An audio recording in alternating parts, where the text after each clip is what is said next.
Quit being the world's best kept secret. Your time is now.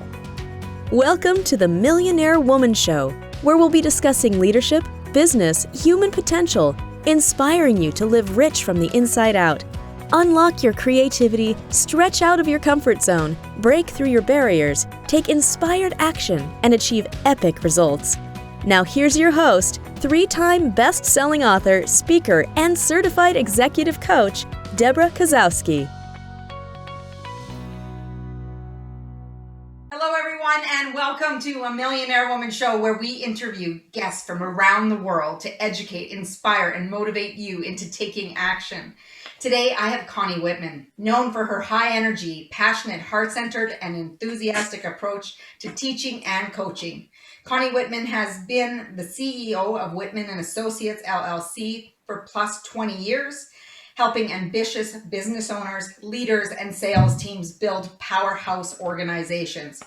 This three-time #1 international best-selling author of her book, ESP, Easy Sales Process, 7 Steps to Sales Success, speaker, podcast host, and influencer, Connie's inspired teaching, transformational tools, and content ensure that business owners and salespeople grow their revenue streams through enhanced communication skills. As a podcast host, she is thrilled to share inspiring content on her 2 weekly international podcasts, Heart-Centered Sales Leader and Enlightenment of Change. Please welcome Connie Whitman to the Millionaire Woman Show. Woo! Hey, Deb, thanks so much for having me on. I'm really excited to be here, and I'm excited for our conversation. Well, I'm so excited since I met you through Adam Shively and Michael Neely, our podcast buddies. And it's always nice to watch the connection between podcast hosts. You know, not only are we able to share our own content, but we're able to, reciprocate and collaborate in many different ways, bringing that content right up to the forefront for everyone to really gain access to us. Yeah, and it's all about relevant content, right? Trying to help others with your zone of genius for them to take these little tips and strategies, hopefully, and apply them into their business, their life, whatever it is they're trying to achieve, right? So it's just so much fun. It's so much fun being part of the podcast family. Yeah. Absolutely. And, my expertise is not sales. And, I've shared with you in the past that, I have a nursing background.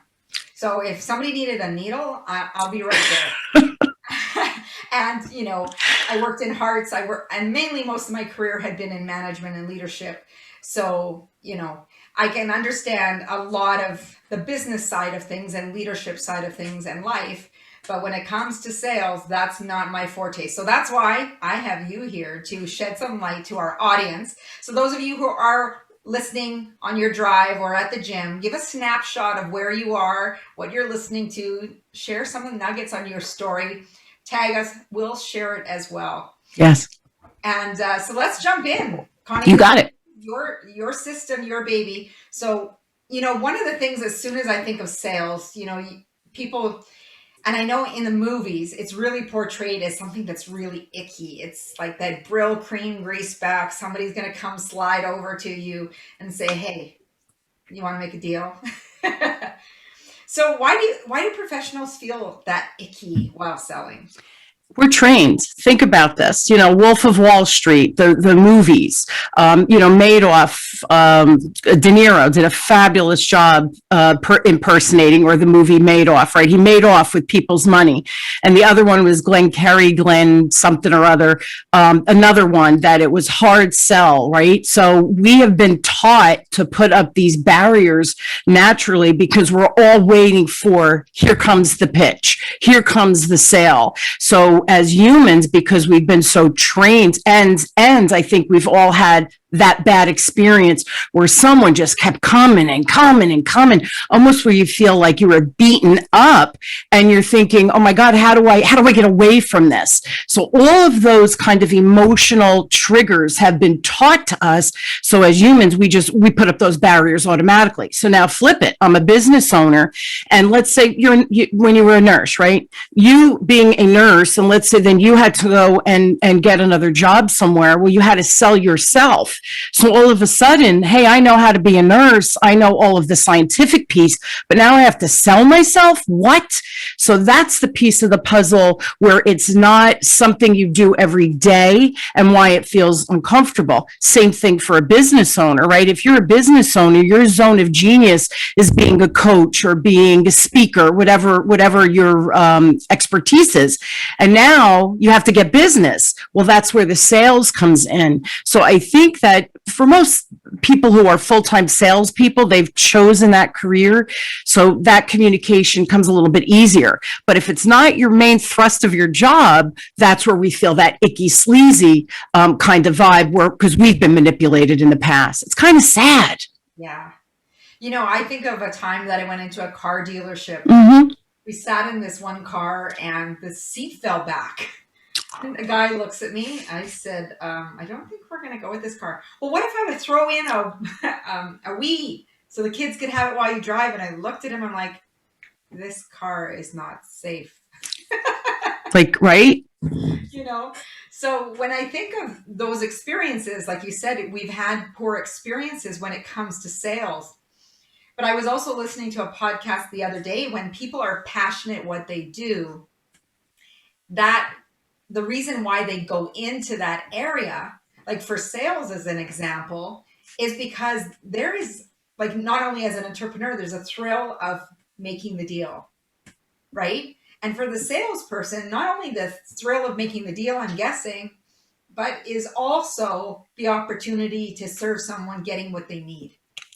That's the bigger piece of the puzzle, Deb, that I believe, because for me, especially because I teach, right? I teach salespeople for, my 38-year career in sales. The past 20 has been taking all of that knowledge and training teams to go out and sell more effectively. But for me, that just means communicating and understanding your client so you can serve them bigger and better, because you can't, and here's how I feel, and attorneys, accountants, bankers, where their full-time job isn't sales, but it's a big piece of their job. So that's that icky feeling. So I come in and say, but you're a good banker. You're a good attorney. You're a good CPA. Do you trust all the others out there in your industry? And I bet the answer is no. So if you're afraid to go out and communicate and share your zone of genius, your expertise with that potential client that you could be saving from maybe not having the right person or the right option offered to them, it's your responsibility. And that's how I think of sales. It's our responsibility to communicate with our client that perfect fit. If it's not a perfect fit, you're sleazy, icky, and manipulative. And then you shouldn't be doing what you're doing, right? That makes me think, and maybe you haven't read this book, but it's called Predictably Irrational. No, sounds interesting though. But it talks about, even in the first few pages, it talks about the placement of a TV in a store, and maybe this will come to you as well, is the placement of products so that they know that you're going to be drawn to a certain product more than others. Sure. So, and it's irrational thinking. And that's why it's called Predictably Irrational, is that people will choose something that, they don't even think that they would realize when the three are lined up together, but they'll often go for the middle one. Yeah. Set up price-wise. That's a lot of marketing in that. Marketing and sales are two very different things. So marketing, I stay in my lane. I hire people for that because that's not my world at all. And it's funny, in my book, I think it's the first chapter, which again, this is going to sound kind of counterintuitive. First chapter is love. That's the name of the title of the chapter. And then the first sentence says, if you're not selling from a place of love, care, and respect, you're doing it wrong. Stop right now. And then my next sentence is, for those of you who don't know who Connie Whitman is, you're going, this chick's out of her mind. And I said, but read on to understand, if you're coming across as that icky, sleazy, manipulative kind of yuck, right? You're doing it wrong. So just stop, because it's not good for anybody. Yeah, and it just turns people off. But yes. When I see a really good salesperson, I think of how brilliant they are and how they navigate helping people get to what they want. That's right. Wow, you actually listened, or you did this and that. So I want to ask you, what is an objectionless buyer? What does that even mean? Yeah, and so this is kind of my coined phrase that I've been kind of came to me. I was working with someone, you probably know him, Jim Nisonger. Sure, you know him. He's from the California West Coast area as well, and his zone of genius is marketing, really writing the right copy. And so he and I worked together, and just through things I told him, stories of how I deal with my clients, and my clients become my friends. And he says, "Oh, so you teach people how to get to the objectionless buyer?" And I said, "Yeah, that's exactly what I do." So what the objectionless buyer is, if somebody's willing to sit with you and give you their time, right, which is very precious, they're there waiting for you to sell them. Now, for me, selling is really educating. So your job is to understand who the client is and then make that correct opportunity, option, recommendation, whatever it is. So the objectionless buyer is there, but it's like we started with before, because of Madoff and, Wolf of Wall Street, we've built these 5 barriers to get to that objectionless buyer that lives within every prospect or client that we're sitting in front. So really the question becomes, if the objectionless buyer is always there, how do I smoothly and easily get to that person and get through those barricades, right? Those barriers that we've naturally built up. That's really the piece of the puzzle. But the buyer is there for you. You just have to know how to, and I don't want to say manipulate, because that's not the right word, how to maneuver to get the person and you to be on the same page. That's really the magic. Yeah. I can imagine when someone's used to using a product or a service that has now changed and no longer in the way it is, and they're so comfortable with what they had, and for the salesperson to be able to shift them to a different way of thinking, I'm sure there's got to be some resistance that shows up. Always. Can you tell me about some of the resistance? I think you call it the 5 walls of resistance for objectionless buyers. Yeah, and so the 5 walls, again, are taught. So I want you to think of, and I often tell the story of the 3 little pigs, right? 3 little pigs, the first one's the straw, and if you will, the wolf, he's the, manipulative salesperson. So he huffs and puffs, and then we go through, and then the 3 little pigs are safe in the brick wall. But the icky salesperson is relentless. They go get the chisel and they start banging, right, and getting rid of the brick wall. So what's happened now is we've now gone past the 3 little pigs to the 5 little pigs,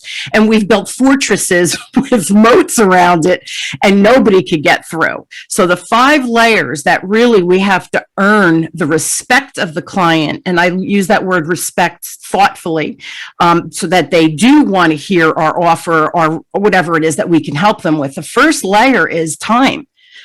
Should I even give you my time? Like, are you a waste of my time? So that first one, you really have to show up and prove to me that, number one, you're legit, like you know what you're doing. Number 2, are you professional, or are you that icky kind of vibe, right? We as humans, it really takes about a nanosecond to make that first impression. So that's all of that, right? That first layer. Should I even go any further with you? So think about how many times we can blow it right at that first step, because we think, hey, I'm slick, I got all the answers, I'm the best thing out there. Well, the client feels that arrogance, and they're like, no, you've lost the sale before you even have begun.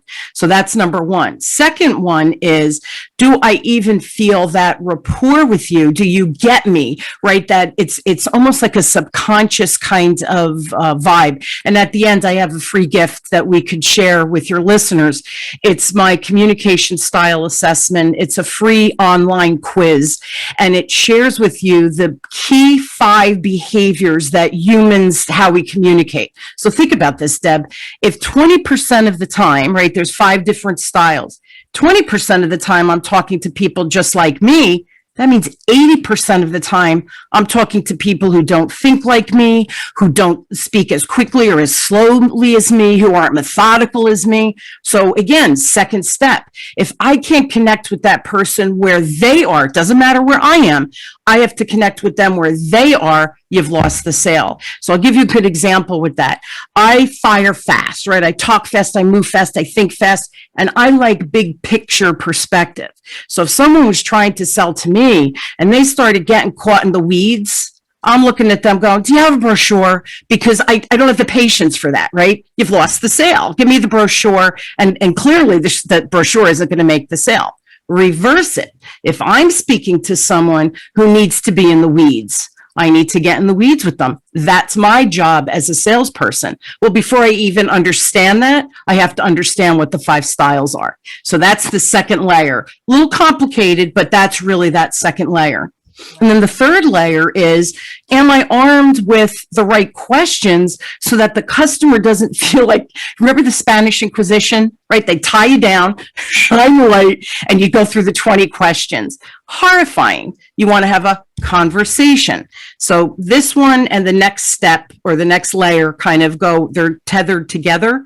So if I can ask really brilliant questions and then shut my mouth, I call it put the virtual duct tape on, and then go into the next layer is listening. I have to really listen to the person's perspective. Doesn't mean what I think they need. What do they think they need? So between those 2 layers, you kind of have to play a little bit, but you want to make sure that you ask a question and then you should be listening 70% of the time. So for me, when you're asking those wonderful, really rich, deep questions, immediately you'll be listening 70% of the time because the client is speaking and sharing. That's who I want to get the information from, right? It doesn't matter what I think. And then the last one is, did I truly connect with them on such a deep, and I use the word intimate, not in a weird way, but if I truly connect with that human in front of me and we get each other and I get them, my presentation, I'm going to give them the right options for them.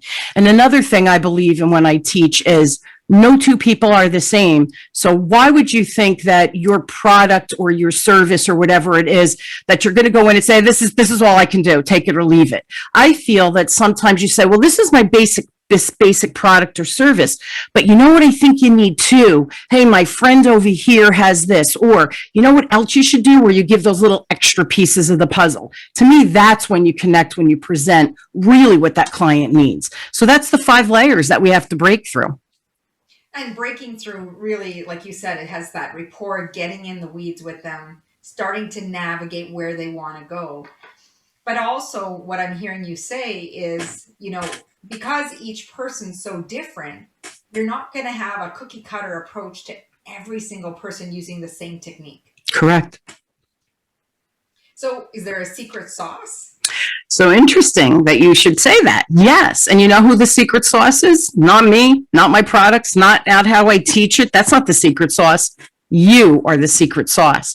So I believe that when it's so funny because when I train, my clients will say to me stuff like, "Ooh, can you say that again?" I'll ask a question, right? They'll tell me the client situation. I'm like, "Oh, I think I would ask it this way. Can you say it again?" And then I think, what did I just say? Because I'm coming from my secret sauce, right? How I approach the client.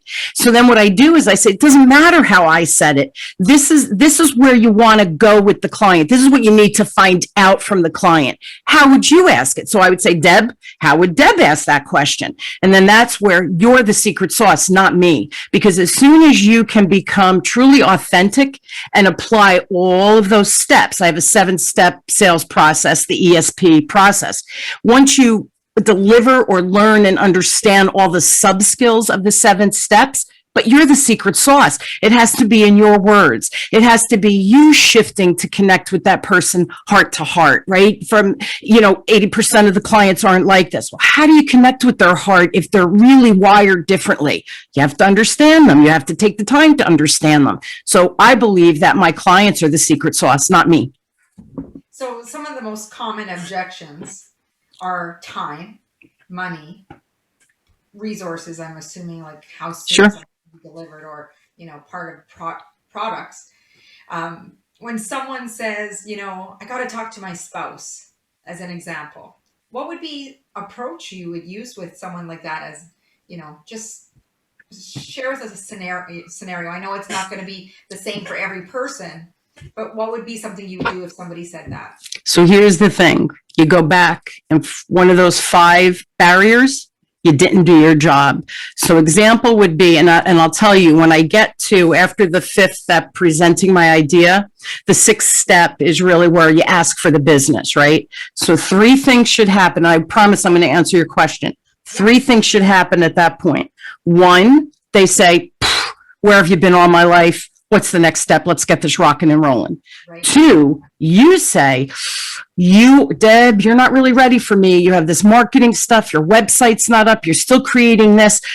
You're not ready for me. It's going to complicate it. You're going to get frustrated. Let's stay in touch. I'll help you with this. I'll help you with that. 3 to 4 months out, you'll be ready for me. So let's stay connected, and we'll plan on 4 months kicking off me teaching you sales. So the customer says, yeah, let's do it. I say, you're not ready for me. Or the 3rd one, I'm not the right person for you. What your objective, what you're truly looking for, you need my colleague, Debra. That's her zone of genius. Let me do an intro email, or let me get you both on a Zoom call. I could give some preliminary information. Notice in those 3 scenarios, I did not say objection. So your question of, I have to check with my partner. In the beginning, when you're building that rapport and you're asking those questions, first question you should ask. So listen, who are the decision makers, right? Who do we need to bring together to really have the meeting of the minds so that we cross every T and dot every I, so we know exactly that we're taking the right path for you? Right there, somebody's going to say, well, yeah, I need my partner involved. Awesome. Let's do some preliminary stuff. So now, instead of asking for the business, I would say to them, okay, so why don't we pull out our schedules and let's see if we could schedule a time that's mutually convenient and we could continue our conversation. And then in the meantime, I'm going to ask them to send me some things. I'm going to send them some things. So I'm building that relationship from a foundation of quality without asking for the business. So in those first 5 barriers, your job is to understand who that objectionless buyer is. So when you get there, you shouldn't get any objections. If you do, I'm telling you, look at one of the 5 previous steps. You messed up somewhere. You forgot something. You went too fast. You didn't build the rapport. You didn't ask enough questions. There's something missing from that complete picture. Connie, where have you been all my life? Because I have to tell you, this was a few years ago when I wasn't fully understanding the sales piece, right? Mm-hmm. And I thought I had my presentation all together. I had made a proposal. They set up an appointment. The first meeting, I have people dialing in, 2 people in the room. I give my pitch. They're intrigued. Then they say, come back with the product developed. So I stayed up late putting together this presentation, and something happened. It crashed. My computer crashed. I rebuilt it, stayed up till 3 a.m. I was in the office at 9. And only one person was there this time to greet me, because they told me the next time we meet you, we'll have a contract. So I go through the whole presentation. She thinks it's great. And then she says, can you send over all your slides? I have to take it to the decision maker. And I was like, first of all, no contract, no slides. It's intellectual property. And then she said, oh, okay, I guess our work is done here. And I was like, I guess it is. So how do you think, so just right there, how do you think you could have, based on what I've just taught you today, what do you think you could have done differently? And if you don't know, I certainly will share that with you. I would have found out, are you the one who's going to make the decision to hire me or not? And if you're not, I want to talk to that person so I can answer any concerns that they have. Right.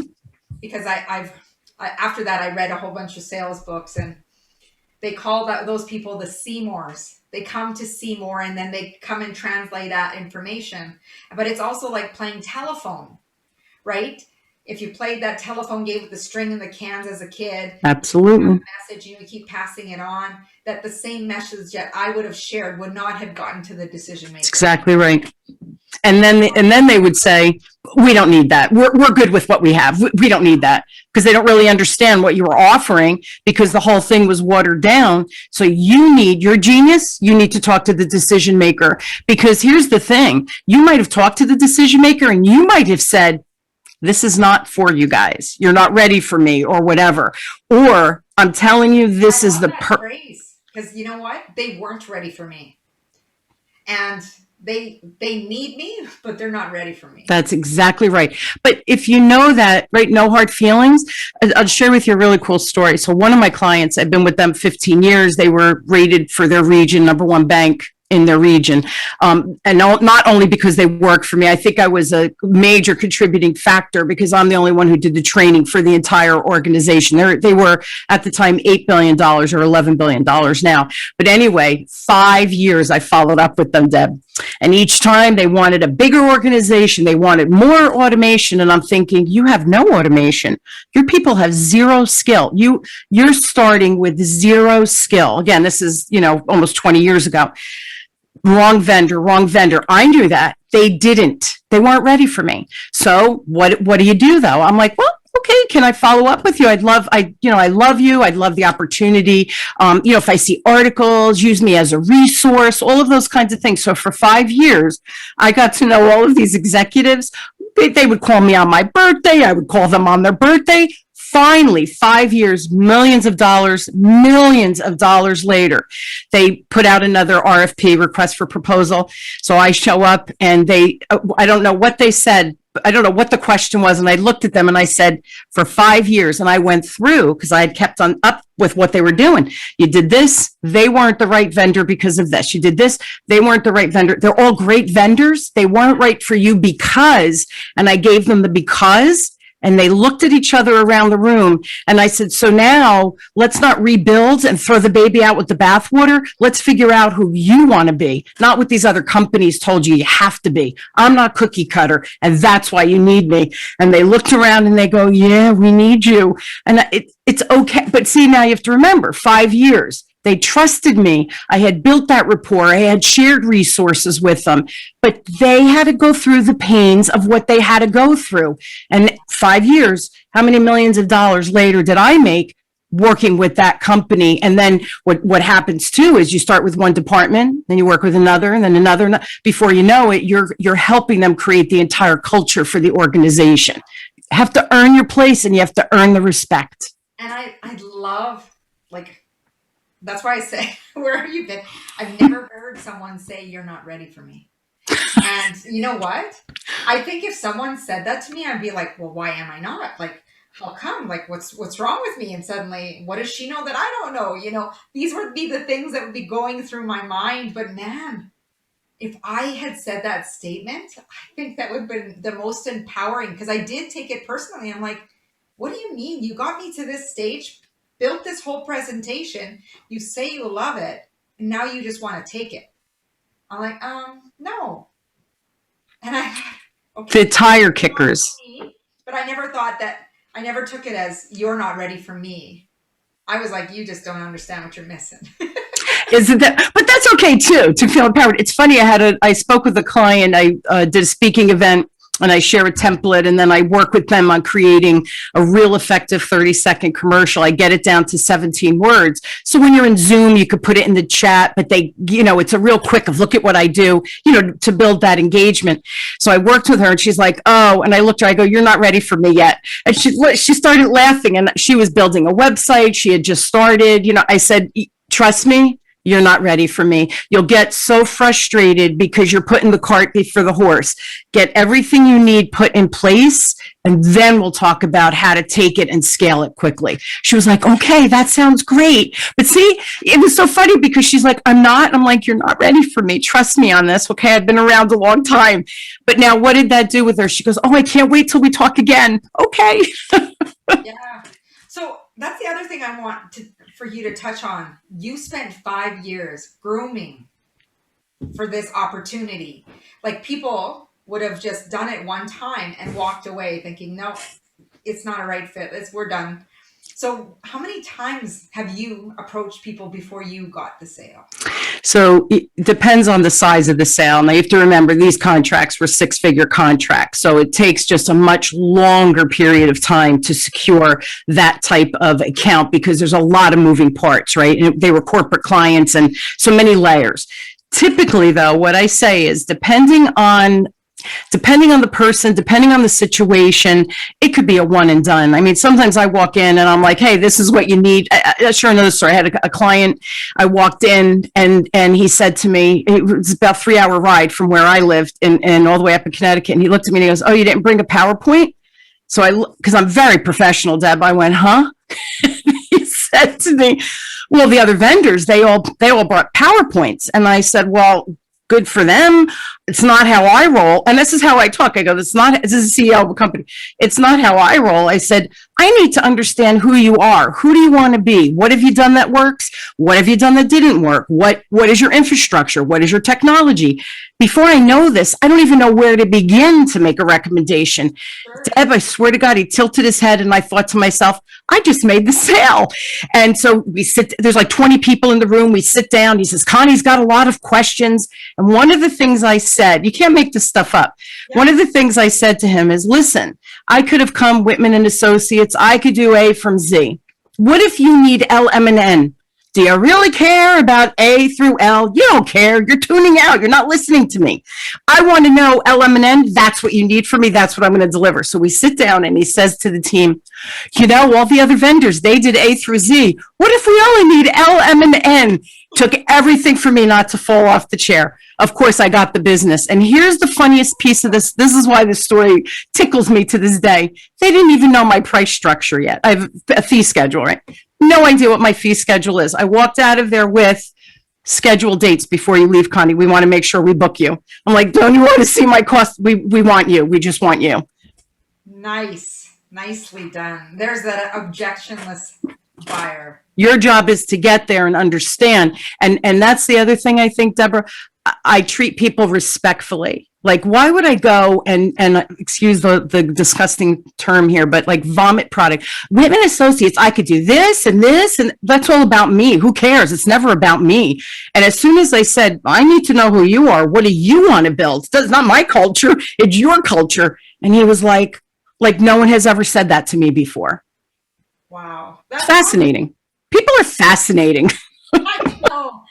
So what's your core philosophy when it comes to sales and creating that win-win-win for you, the client, and the organization? And I think you shared a little bit about that. Yeah. And really that's the summation here for me, Deb.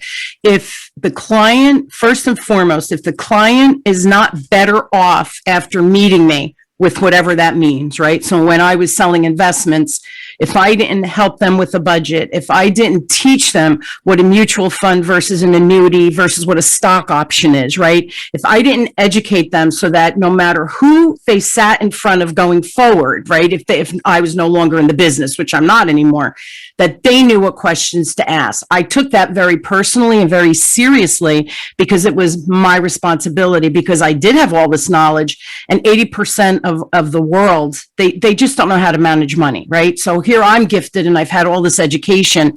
So that was first and foremost. The customer has to be better after meeting me and leaving me than they were before. That's the win for them. The second win is I'm making money as well.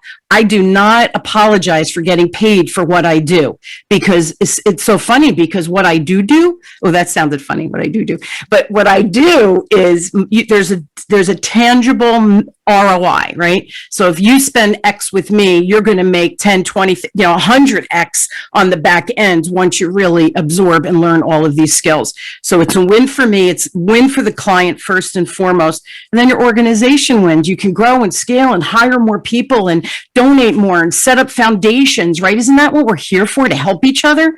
So that's the win-win-win for me. It's not just I have to make money. Yes, I make money and I love making money, but I love helping my client. At the core, it's about the client. It's really not about me. The money is almost a secondary piece, believe it or not. Isn't that funny? Yeah. And you know what? Ever since the beginning of the interview, I've been meaning to ask you this question. What was your first job and how does it fit into what you do now? This is such a fascinating question. So my first job, I worked at a I hated it too.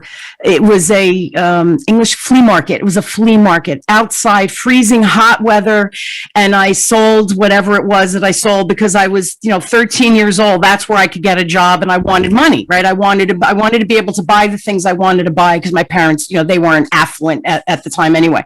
So that was my first job. But the first time I think I ever sold anything, I think I was 5, and I was just reflecting with someone today about this. So I have 4 siblings. There's 4 of us in the family. And every time we would want to do something, my dad worked very long hours. My grandparents lived upstairs, typical Italian family. My mom didn't have a car. And she had 4 kids. Poor woman. Must have been miserable, okay? So anytime we wanted to do anything, her natural instinct was no, because she was probably exhausted. So my siblings and I would say, go ask mom if we can do whatever it was. I'm like, why don't you go? Because you're really good at asking. So this is what I would do. I was 5 years old. I would go and go, Ma, we want to do whatever it is we want to do. I go, but stop.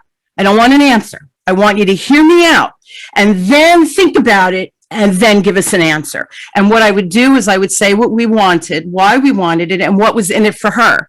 You'll get a break if our aunts take us to the park. Then you could take a break. You won't have us up under your feet anymore. And I know you don't have a car, but then Aunt Jo could borrow Grandpa's car. So I had all the answers. I was handling objections and giving her the benefits. And then at the end, I swear up, I would say to her, I go, a maybe is good, but a maybe to the yes side is really what we're looking for. And I go, so think about it. And I would walk away 50% of the time. And so can you imagine? She must have been hysterical. Like, what is this kid doing? And then 50% of the time she would say yes. 50% there was no for whatever reasons. But my siblings, they were always like, you go. Never, recently shared this story and I was hysterical thinking, I haven't thought of that in years. So I think I understood human nature to think, well, what's in it for her? It's more work for this poor woman. Even though I was a kid, I think subconsciously I understood. I have to plead my case so it wins for mom, right? Yeah, exactly. It's hysterical. So we're about to wrap up here. I could talk, we could have a long show. I know. So what is one book that has really impacted your life? I know writing a book is one thing, but reading a book that has influenced your life to lead you or shift your perspective of life, what would be one of those books that's done that for you? I can't even say one. Zig Ziglar, I read him in college. I had some project and I read his book. My life changed forever, right? That was anything Zig Ziglar. I've read everything he's written. The other one is Wayne Dyer. So I have this very spiritual side. And when I read his books, especially, I think my favorite with him is Wishes Fulfilled. He gives you the exercises at the end. It's not a read fast, right? It's a read, really a contemplate and absorb. And just the way he explains things. So when I'm having a bad day, I think the ocean, right? I am part of the ocean. I am, right, part of the universe. So Wayne Dyer. And the other one you're going to laugh at, it's The Alchemist. Oh, it's a beautiful. I cried. Beautiful. And you know what? I don't know if this happens for you when you think of The Alchemist, Connie, but now when I think of my YouTube channel or this podcast, to think that someone would, when they take it and they share it with someone else, how then it's shared with another person and how it lives on can bring me to tears if I can get myself to sit there with it. Absolutely. I was like, that's the book that made me appreciate the work that I do. Absolutely. We're the pebble. Debra, we're the pebble. And for me, I don't know that I'll ever know the repercussions, right? Or the ripple effect that I've had on others' lives. I just hope when people look back, they think, oh, I learned that from Connie. I love what Connie said. And, oh, I loved being in her presence. Or, she was so easy to be around. Whatever those ripple effects are, I hope they're long lasting. And that's why I love doing the podcast too, because it's sharing this. It's having a conversation with a friend, right? And just sharing some good content. And hopefully people take a tip or two and apply it. It's all good. Yeah. And I think, Connie, the one thing that I'm for sure impacted by you today, just in our interview, not that there wasn't a lot more. One is the Objectionless buyer. The biggest thing is you're not ready for me. I am so ready to say that too. And that will be and that comes across so confident as well, to say, you know what, you're not ready, but when you are, you know where to find me. And you want to stay in touch. Absolutely. Yeah. Don't let that one go. And be able to come from a place that you can groom the opportunity, right? To share with them what they need. Because sometimes, it could be a change in leadership or, because that I talk about it sometimes that it's my pet peeve when people say, well, we already did it that way. Well, obviously it didn't work that time. But we have new people on board. We have different economy. We have all these changes around us. What makes you think it's not going to work with taking the learnings that you had before? That's right. And build. It's always about building, right? So I love what you just said. It's not about, oh, we're not going to do that because it didn't work. It's like, whoa, what did work? And now let's build from there. And I think that's the problem, Debra. Everybody thinks, oh, well, that didn't work, so let's start from scratch again. You keep starting over. Holy crap. How much time are you losing? Where some of the bricks you put down, they're probably good. Let's build on those bricks, not just, eliminate, bring the tsunami in, right? Let's clean house and start over again. I just don't believe in that. I think that, I don't believe in cookie cutter anything, though. I think everybody, every situation deserves my respect to understand it before I even open my mouth with a recommendation. Yeah, no, this has been so much fun. So my final question for you is, what does it mean to you to live rich from the inside out? Wow. I think showing up every day and just being my best self, and not only just from the business aspect, because for me, it's adding richness to others' lives and my family. I hope that they look back and think, oh, mom taught me that. Oh, I learned that from my mom. My mom was the hardest worker, right? My kids are looking to open their own businesses, right? That entrepreneurial spirit. So to me, that's the richness of paying it forward, right? Sharing who you are, all of you, not holding anything back.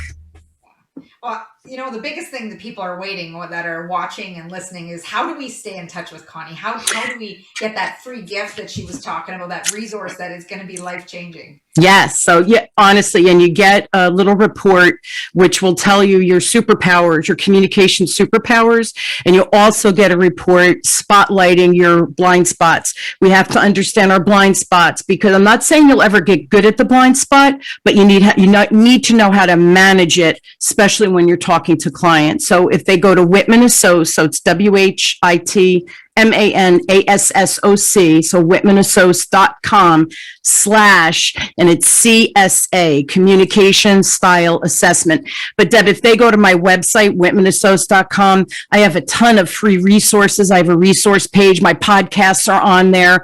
They can email me. So one-stop shop, whitmanassociates.com. You get everything from me. And as I said earlier, please, wherever you are, take a snapshot of you listening. Yes. Take a snapshot of the cover art and put in some of the tips and strategies that you learned. Remember, you're not ready for me is one of the primers. Connie's infamous words. Exactly. Connie's words of wisdom. And then probably the title of her next book. No doubt. No doubt. And we just want you to continue to share the love. As Connie talked about, you're sharing this information, you're sharing it with family, friends, colleagues that need to step up their game. We're all about raising the bar so you can have that richness in life. Absolutely. And it's all through these principles of life, leadership, and business is where we're taking you. And today was all about a different perspective of sales and helping you lead the way. I'd also love for you to go over to my website at www.debrakasowski.com. You're going to get your 3-part video course of making habits stick, build some focus and consistency into your life, your business, or whatever you're working on to make it a reality. Also, if you're looking at coaching or learning more about podcasting, you can send me a message, DM me, or send me an email at debra@debrakasowski.com. Go over to the website. There's contact forms there. As Muhammad Gandhi said, be the change you wish to see in the world. And Connie, thank you so much for joining us here on the Thank you, Deb. Really, really a pleasure. Thank you so much. It was a wonderful experience having you here. So Thank you. Go out and make today great, everyone.